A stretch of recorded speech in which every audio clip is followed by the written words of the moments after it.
السلام علیکم ورحمۃ اللہ وبرکاتہ۔ الحمد للہ رب العالمین والعاقبۃ للمتقین وأصلی وأسلم علی المبعوث رحمۃ للعالمین۔ اللہم لا علم الا ما علمتنا وزدنا علما یا کریم۔ حاضرین گرامی، دوستو، بزرگوں اور ساتھیوں،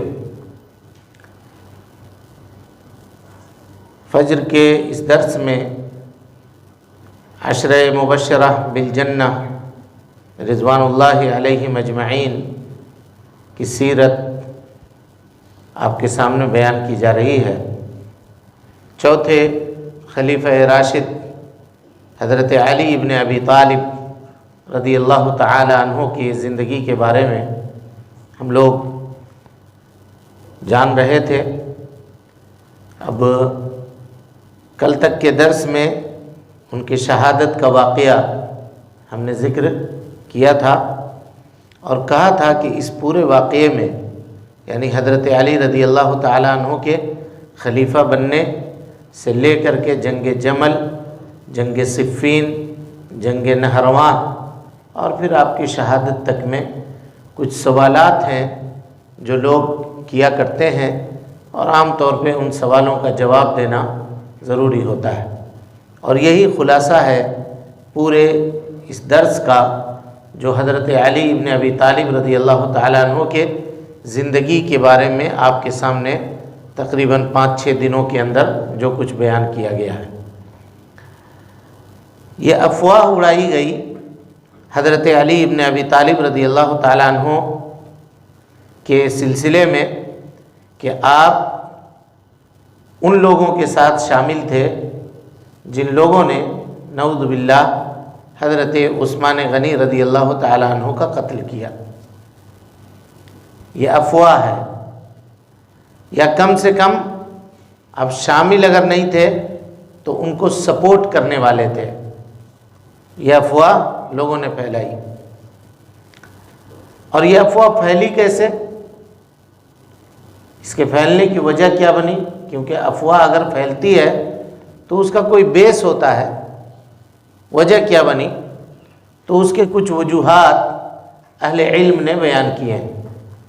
ان وجوہات میں سب سے پہلی وجہ یہ ہے کہ حضرت علی رضی اللہ تعالیٰ عنہ نے خلافت سنبھالنے کے بعد حضرت عثمان غنی رضی اللہ تعالیٰ عنہ کے قاتلوں کو قتل نہیں کیا، ان سے قصاص نہیں لیا۔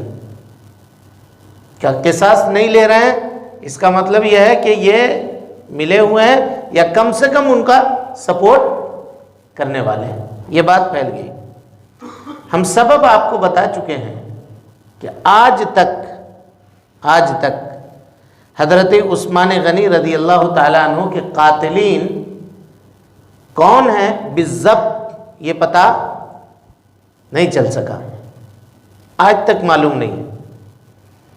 اور کسی کو سزا دینے کے لیے یہ ضروری ہے کہ اس سلسلے میں تحقیق کی جائے، گواہی تلاش کیا جائے، لوگوں سے پوچھا جائے، اور یہ کام کرنے کے لیے ضروری ہے کہ آدمی مطمئن ہو۔ پہلے بادشاہ مطمئن ہوگا اپنی خلافت سے، خلیفہ، تب تو دیگر امور کے اوپر غور و فکر کرے گا۔ تو یہ اطمینان ان کو حاصل نہیں ہوا۔ اب دیکھیے، شروع جیسے آپ کی خلافت کی ہوئی تو پہلا مارکا جنگ جمل کے شکل میں ظہور ہوا۔ جنگ جمل سے فارغ ہوئے، حضرت معاویہ رضی اللہ تعالیٰ عنہ کے ساتھ جنگ صفین میں آنا پڑا، اور جیسے جنگ صفین سے فارغ ہوئے تو خوارج کے ساتھ جنگ نہروان میں جانا پڑا، اور جنگ نہروان سے جیسے فارغ ہوئے آپ رضی اللہ عنہ کو خوارجوں نے شہید کر دیا۔ آپ کو موقع ہی نہیں ملا کہ آپ حضرت عثمان غنی رضی اللہ تعالیٰ عنہ کے قاتلین کے بارے میں تفتیش کرتے، ان کے بارے میں چھان پھٹک کرتے، کون کون قتل میں شامل تھا، اس کو پکڑتے اور پکڑنے کے بعد اس کو سزا دیتے۔ اس لیے کہ یہ معاملہ ایسا معاملہ تھا جس میں غور و فکر کی ضرورت تھی، یکسوئی کی ضرورت تھی اور گواہوں کو جمع کرنا تھا، کون کون موجود تھے ان کو تلاش کرنا تھا، یہ معاملہ تھا۔ تو پہلی چیز لوگوں نے یہ سمجھا کہ حضرت عثمان کے قاتلین کے سپورٹر ہیں حضرت علی، اور اس کی وجہ یہ بتائی کہ انہوں نے ان سے قصاص نہیں لیا۔ دوسری وجہ جو وہ لوگ کہتے ہیں حضرت علی رضی اللہ تعالیٰ عنہ کے بارے میں، کہتے ہیں کہ حضرت علی نے حضرت زبیر سے، حضرت طلحہ سے لڑائی کی جنگ جمل میں۔ کہا کیسے ان کو موقع ملا کہ وہ حضرت زبیر سے، حضرت طلحہ سے قتال کر رہے ہیں، اور باوجود اس کے کہ وہ جنت کے خوشخبری دیے ہوئے صحابہ کرام ہیں، عشرہ مبشرہ بالجنہ میں حضرت زبیر اور حضرت طلحہ بھی شامل ہیں، اور جب قاتل عثمان کی باری آتی ہے تو کہتے ہیں کہ ابھی ہم کو تھوڑا موقع چاہیے، تب ہم ان سے قتال کریں گے۔ تو اس کا جواب کیا ہوگا؟ اس کا جواب بھی وہی ہوگا جو پہلے کا جواب ہے۔ حضرت طلحہ اور حضرت زبیر سامنے آئے تھے لڑائی کرنے کے لیے، اور اس لڑائی سے حضرت علی کو کوئی خوشی نہیں ہوئی تھی۔ لڑائی کرنے کے بعد حضرت علی حضرت طلحہ کے لاش کے اوپر جب گئے تو آپ نے آنسو بہایا تھا، آپ روئے تھے۔ آپ کو واقعہ معلوم، ہم نے آپ کو بتایا ہے کہ حضرت طلحہ کے لاش کے پاس بیٹھ کر کے امیر المومنین علی ابن ابی طالب رضی اللہ تعالیٰ عنہ نے کہا تھا، یا لیتنی مت قبل 20 سنہ، کاش کہ یہ دن دیکھنے سے پہلے 20 سال پہلے میں مر گیا ہوتا، مجھ کو یہ دن دیکھنا نہیں پڑتا۔ یہ لڑائی سے کوئی خوشی ان کو نہیں حاصل ہوئی تھی۔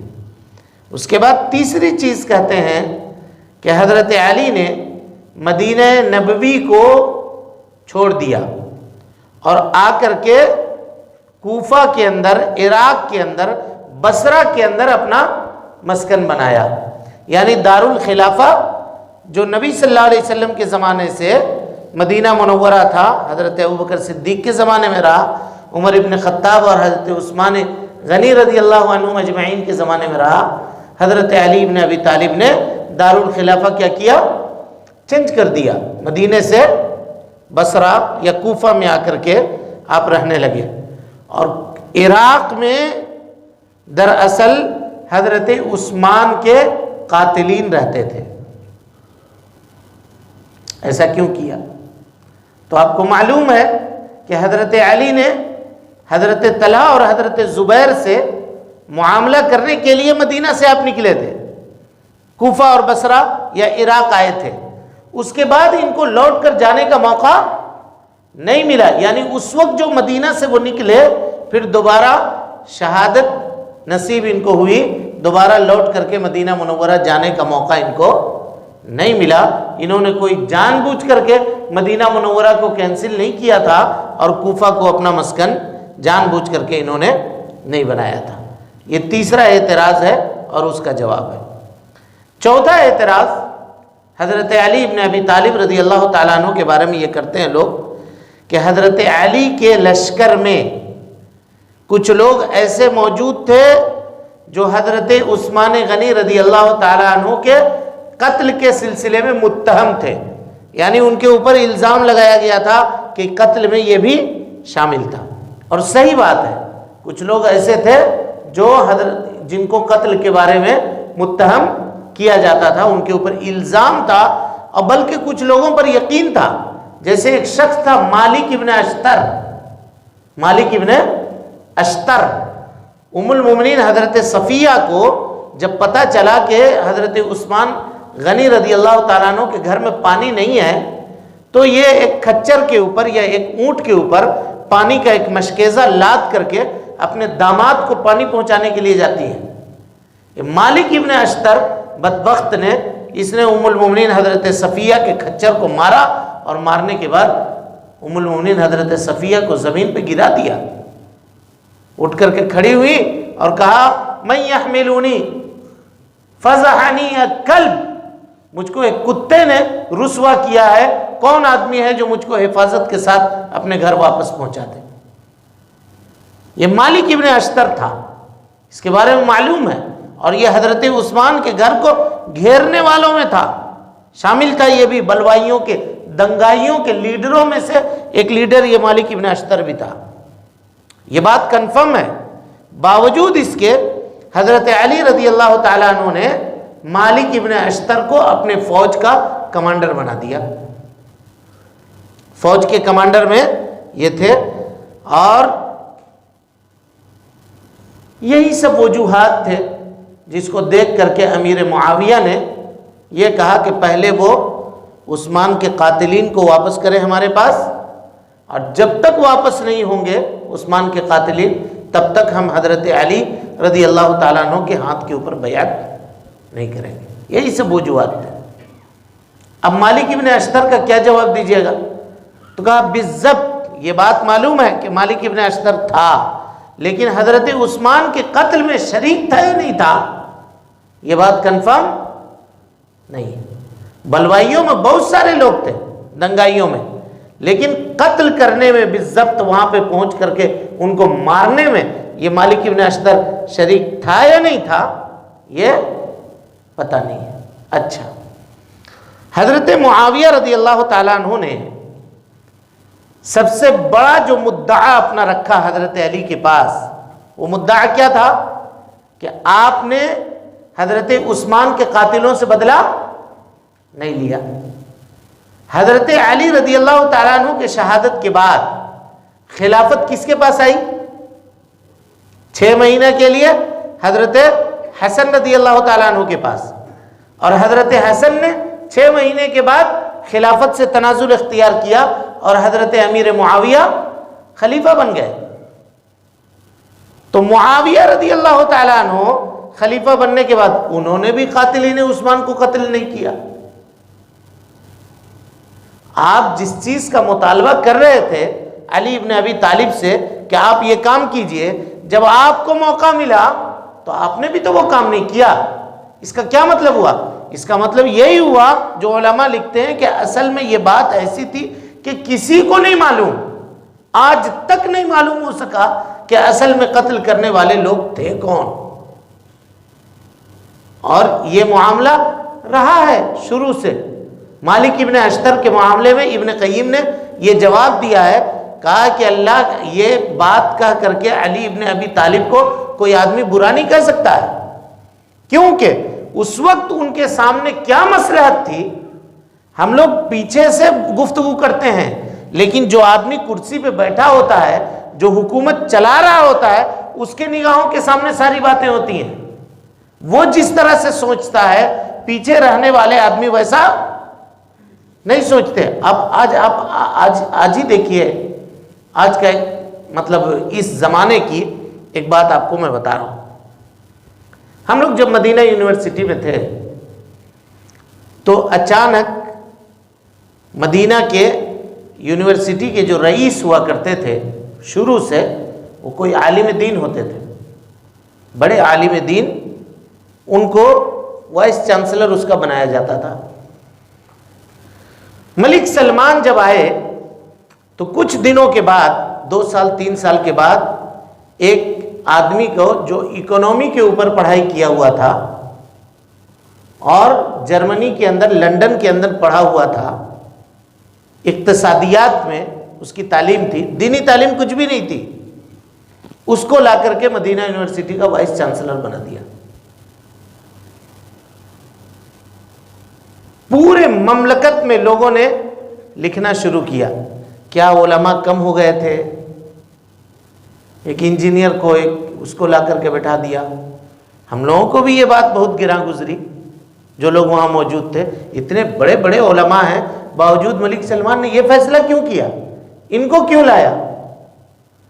ایک مجلس جمی جس میں شیر خان جمیل احمد صاحب برطانیہ سے آئے ہوئے تھے، جو وہاں کے پارلیمنٹ میں بیٹھا کرتے ہیں ترجمہ کے لیے، ٹرانسلیٹ کے لیے، تو ان کے سامنے یہ بات پیش کیا گیا، کہا دیکھو ہمارے یہاں کے کیبنٹ میں یہ بات چل رہی تھی کہ سب سے زیادہ ضروری ہے کہ مدینہ یونیورسٹی کو بند کیا جائے، کیونکہ وہاں سے جو طلبہ نکل رہے ہیں وہ طلبہ ایکسٹریم اسلام کو فالو کر رہے ہیں اور پوری دنیا کے اندر اسلام کی صحیح تعلیمات لے جا کر کے پیش کرنے والے وہاں سے نکل رہے ہیں۔ یہ بات پتہ چلی کن کو؟ ملک سلمان کو، اور ملک سلمان نے اسی کی یونیورسٹی سے فارغ ایک اسٹوڈنٹ کو اٹھایا اور اس کا وائس چانسلر بنا دیا۔ کہا کہ دیکھو یہ وائس چانسلر تمہارے یہاں کا پڑھا ہوا ہے، اب تم کیسے کہتے ہو کہ تم نے اس کو کیا تربیت دی ہے؟ یہ جواب دیا ان لوگوں کو جو اس کو بند کرنا چاہ رہے تھے۔ اچھا، باہر سے رہنے والے لوگ وہ تو اس معاملے کو سے بے خبر تھے، ان کو کیا پتا کہ سامنے والا کس مصلحت کی وجہ سے ایسا کر رہا ہے۔ اچھا، 4 سال 5 سال کے بعد ان کو اٹھا کر کے الگ کر دیا۔ پھر جیسی روایت اس کی چل رہی تھی، کسی عالم دین کو وائس چانسلر بنایا جاتا تھا، لا کر کے اس کو بیٹھا دیا کرسی کے اوپر۔ اسی کو فارسی کے ایک شاعر نے کہا، رموز مملکت خیش خسروا دانن، جو بادشاہ ہوتا ہے کیا کرنا ہے کیا نہیں کرنا ہے، کون سی چیز مصلحت ہے، یہ اس کو زیادہ پتا ہے۔ نبی صلی اللہ علیہ وسلم کے زمانے میں منافقوں میں عبداللہ ابن ابی ابن سلول کے منافقت میں کسی کو شک ہو سکتا ہے؟ بولیے، یہ وہ آدمی تھا جس نے نبی صلی اللہ علیہ وسلم کے گھرانے کے اوپر الزام لگایا، متہم کیا، صحابہ کرام کے درمیان ہمیشہ پھوٹ ڈالنے کا کام کیا۔ کوئی موقع ملتا تھا اس کو چنگاری بنا کر کے، آگ بنا کر کے بھڑکا دیتا تھا تاکہ یہ لوگ آپس میں لڑے ہیں۔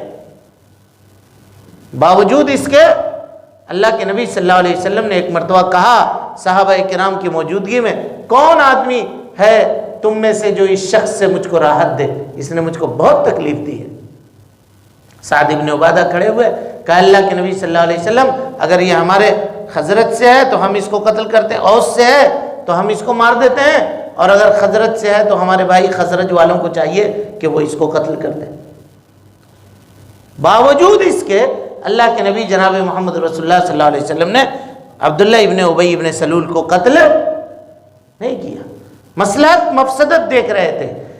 ابن قیم کہتے ہیں کہ مالک ابن اشتر کو قتل نہیں کرنے میں حضرت علی ابن ابی طالب کے نگاہ میں کوئی نہ کوئی مصلحت رہی ہوگی، جو مصلحت صرف وہ جانتے ہیں، ہم کو پتا نہیں ہے، ہم باہر سے گفتگو کر رہے ہیں۔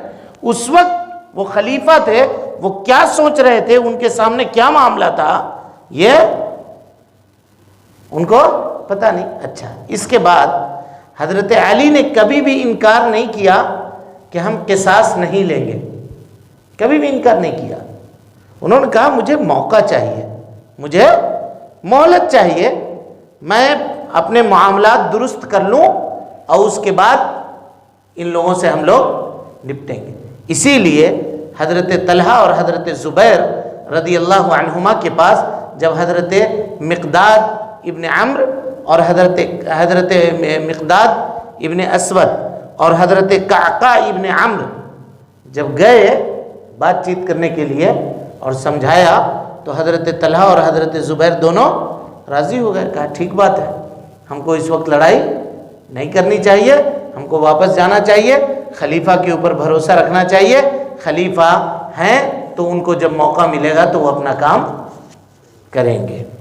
اب اس سلسلے میں یہ جو پورا واقعہ، اور حضرت علی کبھی بھی اپنی زندگی میں عثمان کے قاتلین سے راضی نہیں ہوئے، بلکہ وہ ان کے اوپر بد دعا کرتے تھے، کہتے تھے اللہم لعن قاتل عثمان فی السہل والجبل، اے اللہ عثمان کے قاتل اگر نرم زمین کے اوپر ہیں یا پہاڑ کی چوٹیوں کے اوپر ہیں، اے اللہ رب العالمین تو ان کے اوپر لعنت فرما۔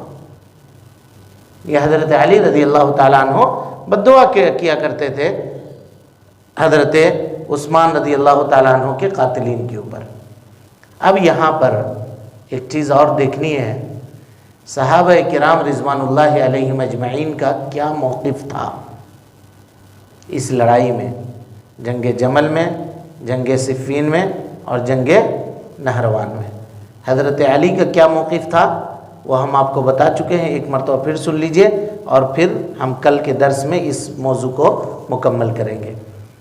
حضرت علی کا موقف تھا جنگ جمل میں، جنگ جمل ختم ہونے کے بعد حضرت علی روئے جیسا کہ ثابت ہے، اور جنگ صفین جو حضرت معاویہ کے ساتھ ہوئی تھی وہ ہونے کے بعد حضرت علی سخت غمگین ہوئے جب ان کو پتہ چلا خاص طور پہ کہ عمار ابن یاسر شہید کر دیے گئے ہیں، تو بہت زیادہ غم ان کو لاحق ہوا۔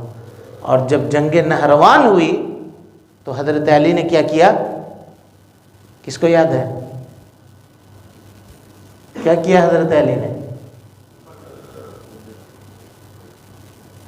کل کے درس میں آئی یہ بات، سجدہ شکر ادا کیا، سجدہ شکر ادا کیا۔ وہ بات آئی نہیں تھی، کہا جب لڑائی ختم ہوئی تو حضرت علی نے کہا کہ جاؤ تلاشو کسی کے ہاتھ میں اس بٹن کی طرح بنا ہوا ہے کیا، کوئی آدمی ہے ویسا؟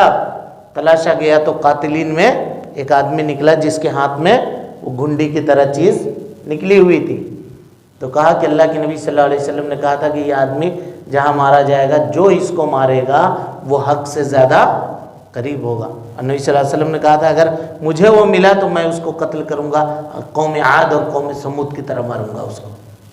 حضرت علی نے 4000 لوگ تھے، 2000 آدمی کو مار دیا، 2000 باقی بچے جو بھاگ گئے ادھر ادھر۔ اس کے بعد جب وہ آدمی کو تلاش لیا گیا تو حضرت علی نے سجدہ شکر کیا۔ اس سے پتہ یہ چلا کہ جنگ جمل سے اور جنگ صفین سے حضرت علی کو خوشی حاصل نہیں ہوئی تھی۔ اب کوئی آدمی زبردستی کسی چیز میں گھسیٹ دیا جائے اور اس کی تقدیر میں یہ چیز لکھی ہوئی ہو تو اس سے فرار اختیار کیسے کر سکتا ہے؟ سمجھ میں آ رہی بات؟ اب اس سلسلے میں صحابہ کرام رضوان اللہ علیہم اجمعین کا کیا موقف تھا ہم انشاءاللہ کل کے درس میں آپ کے سامنے رکھیں گے۔ اللہ رب العالمین سے دعا ہے کہ اللہ تعالی ہمیں اور آپ کو حسن عمل کی توفیق دے، رب العالمین ہماری اصلاح فرمائے، نیکیوں کو قبول کرے، سیئات سے درگزر فرمائے۔ اللہ رب العالمین جب تک زندہ رکھے دین اسلام پہ زندہ رکھے اور جب اٹھائے ایمان پہ اٹھائے، آمین۔ وآخر دعوانا ان الحمدللہ رب العالمین۔